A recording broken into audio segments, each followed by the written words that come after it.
यहाँ अपन नीचे उतर रहे हैं, फिर एक खुला सा एक गैप देख रहे हैं। तो ये रखा है इनके डोमेस्टिक एनिमल्स के लिए। और ये दीवार जो बनी हुई है, इसके पीछे जो है वो सारी फैमिली रहती है जी। तो दोस्तों ये दीवार भी सेम वैसी ही बनी हुई है, पत्थर की और गोबर मिट्टी की। गोबर मिट्टी की रेशो की बात करें तो 5 क्वांटिटी मिट्टी होता है और उसमें 1 क्वांटिटी गोबर डालते हैं। बिकॉज गोबर मिट्टी हमेशा क्लाइमेट को इंसुलेट करता है, ठंडा गर्म रखता है। उसके अलावा गोबर after dry just like a cement, very tough very strong. वो एक सीमेंट मजबूती का काम करता है। अगर अपन खाली मिट्टी की दीवार बनाएंगे, मिट्टी की बिल्डिंग बनाएंगे तो इतनी मजबूती नहीं आएगी। तो उसको मजबूती देता है गोबर। और उसके अलावा एक और खासियत है गोबर की, गोबर सूखने के बाद आफ्टर ड्राई मॉस्किटो रेपेलेंट, वो एक मॉस्किटो एंटीबायोटिक बन जाता है। तो मॉस्किटो, कीड़े मकोड़े और वर्म्स वगैरह ये नहीं आते हैं। शर्त है कि ना दीवार ड्राई होनी चाहिए, मकान ड्राई होना चाहिए। अगर कोई पानी का मॉइस्चर है, कोई मानसून में पानी आ गया या किसी दूसरे कारण की वजह से मच्छर मॉस्किटो आ सकते हैं, बट जहाँ सूखी दीवार होती है वहाँ पे मॉस्किटो, मच्छर, कॉकरोच नहीं आते हैं। तो दोस्तों जैसे बताया, ये डोमेस्टिक एनिमल्स के लिए सारी फैमिली अंदर रहती है। और वहाँ जो अलग से बना हुआ है वो इनका फैमिली गेस्ट रूम है, एक तरह का अपन कह सकते हैं मेहमान खाना, अतिथि गृह। क्योंकि उसको अलग से इसलिए बनाया घर से, क्योंकि आज भी गांव-गांव में पर्दा कल्चर है राजस्थान में। तो जो भी मेहमान आते हैं तो उनको एक प्राइवेसी देने के लिए, ताकि ये भी डिस्टर्ब ना हो और वो भी ना हो और आराम से रहिए। तो ये इनका अतिथि गृह है जी। अच्छा, इस पे दीवार पे अगर आप व्हाइट देख रहे हैं, ये सारा लाइमस्टोन चूना है। और ये लाल पीला जो देख रहे हैं ना रंगोली जी, ये वहीं के लोग आके करके जाते हैं और उन्होंने इसकी शुरुआत की थी और आज भी वो अपने असली गांव में करते हैं। अच्छा। ये जो कलर नहीं है, ये दोनों ही जो है ना लाल और पीला, ये गेरू या क्ले अच्छा, मिट्टी है। और दोस्तों ये दो जो बैठे हुए हैं दरवाजे के बने हुए हैं दोनों तरफ, ये दोनों चबूतरे कहलाते हैं जी। यहाँ पे जो भी ग्रामीण लोग होते हैं आपस में बैठ के बातचीत करते हैं। जब ये काम पे जाते हैं, जब लौट कर आते हैं तो अपने हाथ पाँव धोकर फिर घर में ये प्रवेश करते हैं। क्योंकि गांव में आज भी ये मानते हैं कि भाई घर एक भगवान का मंदिर है जी। चाहे रेगिस्तान में नहाने का पानी नहीं होता है, नहाना रेगुलर नहीं होता है, फिर भी वहाँ के लोग जब भी काम से घर पे लौट के आते हैं, एंटर होते हैं, उसके पहले अपने हाथ पांव जरूर धोते हैं। तो दोस्तों ये जो बना हुआ है ये इनका वॉशिंग टब बना रखा है। अभी बच्चे लोग यहाँ खेलते हैं तो इन्होंने पत्थर रख दिए हैं, यहाँ मटके पड़े रहते हैं। अपने हाथ पांव धोएंगे, धोने से जो पानी नीचे गिर रहा है जमीन पर तो उसको वेस्ट नहीं होने देंगे, उसको भी सेव करेंगे, अगेन दे रीयूज।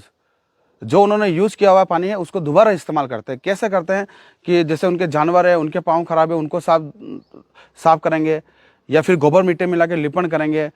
अगर ज़्यादा खराब है, कोई काम नहीं रहा तो कोई बात नहीं, पेड़ों को पिलाने के काम में आएगा। यानी मेरे कहने का मतलब वहाँ पानी नहीं है तो they know the value of the water, तो वो पानी का पूरा रिसाइकल करते हैं जी। पधारिए, आप अंदर पधारिए। देखो खुला सा बड़ा एक आंगन है जी। खुले बड़े आंगन से ये होता है कि अपन डायरेक्टली कनेक्ट हो गए नेचर से। और नेचर अपन को रेगुलर दो चीज देता है जो अपने शरीर के लिए बहुत जरूरी है, वो है सनलाइट एंड ऑक्सीजन। वो दोनों ही अपन को नेचुरल मिलती तो अपना शरीर हेल्थी बना रहता और जरूरी है वो। और आजू बाजू में इन्होंने रूम्स बनाए हैं। अपन आगे से 3 से शुरुआत करेंगे। वो राउंड वाला, बीच वाला और ये वाला, ये तीनों ही अलग अलग फैमिली लिविंग रूम बना रखे हैं। ये कहने का मतलब फैमिली रूम है। मान लीजिए इनके 2 लड़के हैं, दोनों की शादी हो गई तो उनके लिए अगल बगल वाले 2 रूम बना रखे हैं, like 1 single family room, husband wife and childrens. और दोस्तों बीच वाला जो आप देख रहे हैं ये इनके जो बड़े बुजुर्ग पेरेंट्स होते हैं उनके लिए, और दूसरा ये सारी फैमिली मिलकर इस्तेमाल करती है तो इसको अपन फैमिली लिविंग रूम भी बोल सकते हैं। और आप कैमरा इधर घुमाए, यहाँ देखिए मटके पड़े हुए हैं, तो ये इनका पानी रखने का स्थान है। तो जहाँ पे अपन पानी स्टोर करते हैं उसको राजस्थानी भाषा में बोलते हैं परेंडा जी। और मुंह मारी लैंग्वेज में बोलूँ अठेरी लोकल तो माड़ी लैंग्वेज में कहवे अन्य परेंडो, यानी कि डा से ये डो हो गया, परेंडा माड़ी लैंग्वेज में परेंडो। दोस्तों हमारी राजस्थान की जो लैंग्वेज है वो लिखने में हिंदी ही है, हमारी स्क्रिप्ट, हमारी राइटिंग हिंदी ही है, बट उसके बोलने का अंदाज, एक्सेंट, डायलॉग वो डिफरेंट है जी।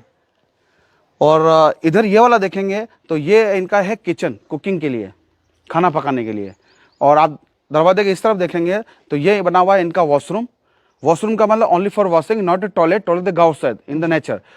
बट अब ऐसा नहीं है, लोग अपनी सोच को बदल रहे हैं और टॉयलेट अपने घर में बना रहे हैं और स्वच्छ भारत से जुड़ रहे हैं जी।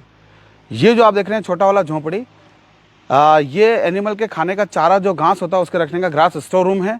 और दोस्तों इस झोंपड़ी के ऊपर देखिए, सभी झोंपड़ी पे है ना ये घास लगा हुआ है। अंदर जो है वहाँ जो पेड़ होते हैं उसकी ब्रांचेस से है ना पूरी अंदर से रूफ बनी है जी। और ऊपर इसको कवर्ड किया है वहाँ की लोकल ग्रास से। और ये ग्रास हमारे यहाँ की नहीं है, इसको बोलते हैं मुरट या समिट ग्रास, और ये जैसलमेर से बिलोंग करती हैं। और दोस्तों इसकी खासियत देखिए, इसमें जो रस्सी लगा हुआ है ये भी इसी घास का बनाया गया है जी। अभी ये 3 साल पुराना हो गया है, अगले साल हमारे यहाँ चेंज हो जाएगा। अच्छा जी। लेकिन असली गांव में वहाँ के लोग हर साल अपनी घास को चेंज करते हैं बारिश होने से पहले, अच्छा जी। ताकि बारिश में उनको कोई दिक्कत ना हो, प्रॉब्लम ना हो। क्योंकि जब ये फ्रेश घास होती है तो इसका कलर ऐसा नहीं होता है, इसका कलर होता है green and goldish colour and are very slippery grass like a plastic, so no problem in the rainy season. तो ये इनका होगा रखने का होगा घास वगैरह।